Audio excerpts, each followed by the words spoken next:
welcome back to my channel. My name is Emily and today I wanted to do a video on a question that I'm asked repeatedly, and that is, what are my top starter houseplants? A lot of you guys might be new plant parents, so you want to start off with easier plants and then transition your way onto more difficult ones. So I put together my top 5 starter houseplants to help ease your way into becoming a plant pro. Not to say that I'm a plant pro or anything, because I'm definitely not. I'm still learning as I get new plants, but these are the plants that I started off with, and I was able to do a little trial and error, and it helped me learn about plants and easily transition onto plants that require a bit more care. So if you're trying to work your way up the plant chain, here are my top 5 starter houseplants.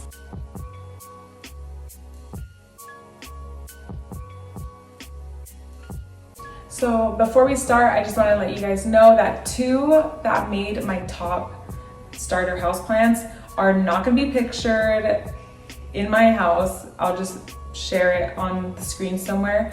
But because I moved, I had to leave some plants behind, and 2 of my starter houseplants I had left behind. Okay, so number 1, we have Epiprem Nemorium, also known as Pothos or Pothos, and those come in a variety of different types, which are golden pothos, neon, satin, jade, pearls, marble queen, so many different ones. But I wanted to show you guys the ones that I have, and I think these are honestly the easiest to care for.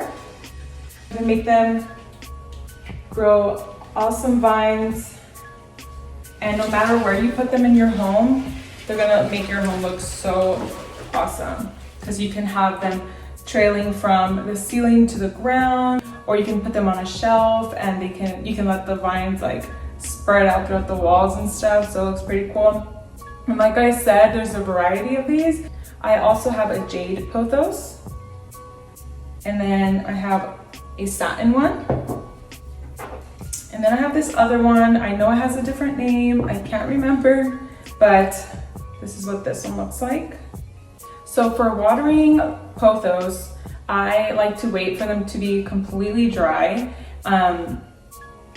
Might be a little bit different for you guys, but honestly, as you learn, you're gonna know what your plant likes, and I like for these guys to completely dry out.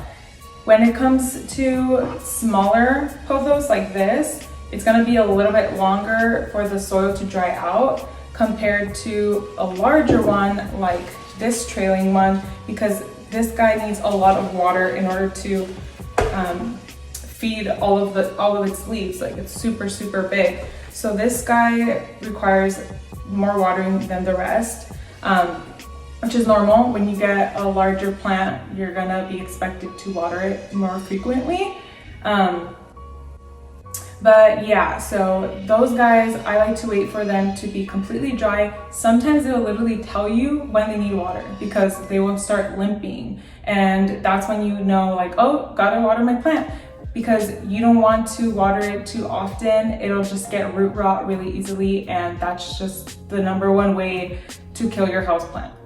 So pothos can get away with being in a darker area in your home, which is why I named it the #1 for starter houseplants. I have mine throughout different spaces of my house, and I personally like to just leave all the windows open, keep it really bright, so they get a good amount of light. But like I said, if you maybe are in an office with no windows, or you just have very low light in your home, a pothos is the best plant for you, because they do not require that much light. So number 2 for my starter houseplants is Dracaena, and I don't have that with me right now. I had to leave my 3 different Dracaenas at my last place, but those guys are really easy to take care of. There are also so many different types, you might not even realize that it's a Dracaena until you do a little bit of research or look at the tag at the store, because they all look a little bit different. But as you keep learning about plants, you'll kind of start to realize what's a Dracaena. Like most plants, be sure to wait to water your Dracaena until the top inch is dry. And you also want to make sure that you have good drainage so you don't develop any root rot. What I've noticed when I've purchased Dracaenas is that they have a little bit more perlite than the other houseplants I've purchased. So that's just to help with drainage and aeration. And Dracaenas are another plant that don't require that much sunlight, so they can get away with being in a little bit darker side of your home. But of course, if you really wanted to thrive, it's better to keep them a little bit closer to the window so they can get that extra sunlight. All right, so moving on to number 3. We have Sansevieria, also known as a snake plant. And I have 2 right here, and they're a little bit different. See, this one's mostly green, this one has some yellow in it. So these snake plants I think are super, super popular because I swear I think it's impossible to kill them. I've gone weeks and weeks without watering them sometimes and just neglecting them to the fullest, and they do not die. And if they look a little sad, you just gotta water it and then it comes back to life. So yeah, love these guys. And you can have these in the darkest side of your home. I'll show you guys where I keep mine. But yeah, you guys can have these guys in a dark area in your home. But obviously, like any other house plant that doesn't require that much light, if you really, really want it to thrive, you want to give that little push, then you're going to want to put them a little bit by a window or to get some indirect sunlight. And for these guys, you do not want to overwater them, so wait for the soil to completely dry. And again, if that means neglecting them for a bit, then that's totally fine. They're not going to hate you. They're actually pretty cool. And number 4, we have Philodendron, which I think are some of the prettiest plants to use for decorating your home. And they also come in a variety of types. I had a Brazil Philodendron, which I had to leave at my old place, but I have recently gotten a cutting from just like a regular all green Philodendron, and it's been sitting in water. So I have some roots and gonna be growing a plant from this guy. I like to think of philodendrons a bit similar to pothos, where I like to wait for them to be pretty dry until watering them again. And of course, like most houseplants, these guys love bright indirect light. Keep these guys away from direct sunlight. I like to keep mine in like bright indirect or even medium indirect, and that's the best way to make them thrive. And lastly, at number 5, we have Chloroform comosum, also known as a spider plant, which I thought I had one here with me, but I totally forgot. I gave it to my mom because she really liked it, and I was planning on getting a new one anyways. So yeah, I don't have one to show you guys right now, but I'll go ahead and put a little picture of one here. I'm sure you guys have seen it. They're really awesome to decorate your home because they make the ideal hanging plant where their leaves just sprout out, and they even grow little babies.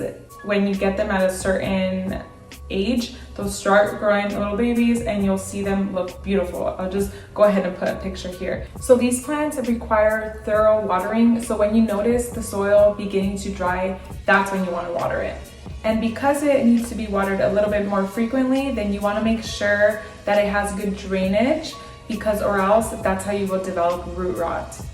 I also noticed in the beginning that mine was developing some brown spots, and that was because I was using tap water like with my other plants, but the tap water isn't that great for them due to all the chlorine. So I started using distilled water, and that really helped it. Another trick you can do is fill up your watering can or container with tap water and let it sit overnight, and then use that to water.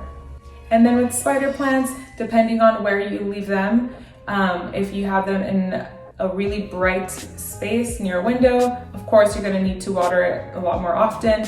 And if it's in a little darker area of your house, then you're going to need to water it less. So just monitor that. And there you guys have it. Those are my 5 top starter houseplants. There are a lot of other houseplants that I can recommend that are pretty easy to care for, but these are just the top 5 that I wanted to share with you guys. If you have any questions, go ahead and leave them in the comments and I'll try my best to get back to you. And yeah, now I'm gonna go ahead and put all of my plants back.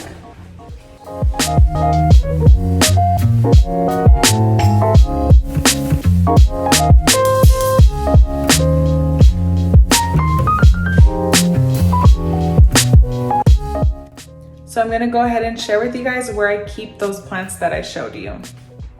So first we can start in the bedroom. This is where I have my longest pothos. And then I have one little one propagating up there in water. Then I have another one propagating here. And then I have another one in the shower. And then I have one of my snake plants right there. Then right here, I keep this guy, and then this guy. And then here I have my other snake plant, which gets good lighting from this window. Then I have this guy here, and then I have another pothos up there. Alright guys, that's basically it for the video. I hope you enjoyed it. Don't forget to like and subscribe. And if you want to see more of my plants, go ahead and follow me on Instagram. All of my information will be down below. And yeah, thank you again for watching.